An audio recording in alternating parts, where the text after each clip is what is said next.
everybody, I'm Natalie Horton for LiveVideo.com. Today is World AIDS Day, and I'm here at the Paramount Studios where Elizabeth Taylor is trying to raise $1 million for her foundation in support of HIV and AIDS awareness. And we got a chance to talk to some celebrities to find out how this disease has affected them and their lives. The moment in time where the only thing that we knew about the disease were the symptoms it was presenting. And I remember that in New York. I remember all of these beautiful men. Getting a little emotional.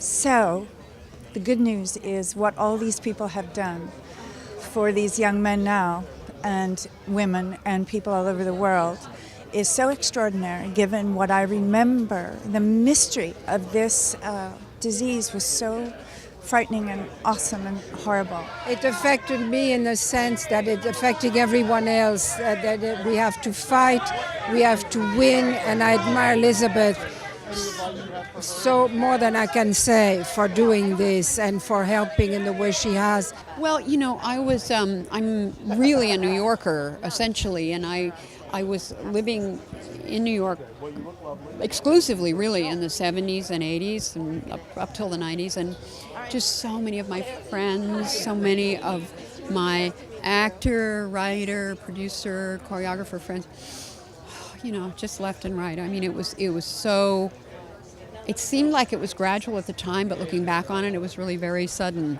Well, certainly in the early 80s, I lost just about every male friend I had that I was close to. It was just extraordinary. Everybody, so many actors, so many writers, so many friends on the street in the Broadway area.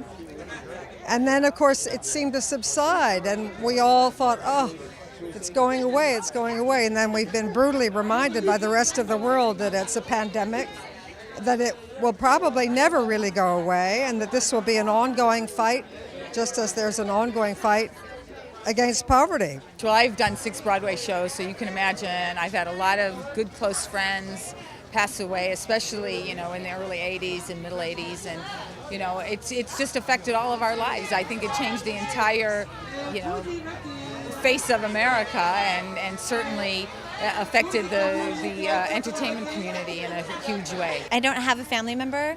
I have a lot of dear friends that are affected, and also I have a very big attachment to Africa, and there is a orphanage there that has a lot of children that were orphaned by parents that had AIDS.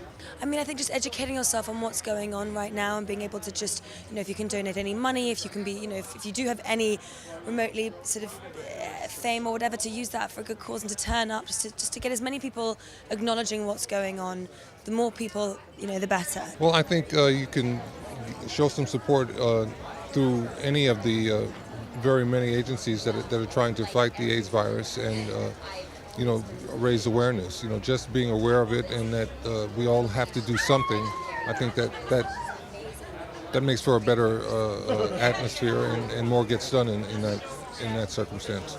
There is so much that the average person can do, even a child.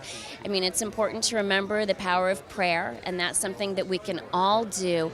But to get involved, I mean, go on the internet, look, AMFAR, you know, AIDS Project Los Angeles.